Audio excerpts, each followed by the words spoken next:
نحمدہ ونصلی ونسلم علی رسولہ الکریم اما بعد۔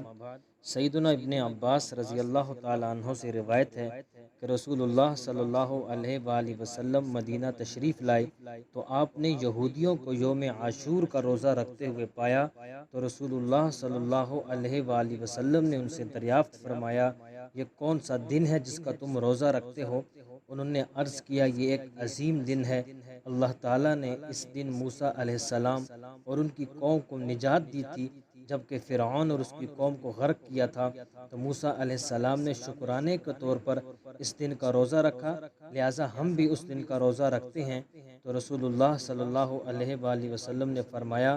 تمہاری بنسبت ہم موسیٰ علیہ السلام کے زیادہ حقدار اور ان سے زیادہ قریب ہیں۔ چنانچہ رسول اللہ صلی اللہ علیہ وآلہ وسلم نے اس دن کا روزہ بھی رکھا اور روزہ رکھنے کا حکم بھی فرمایا۔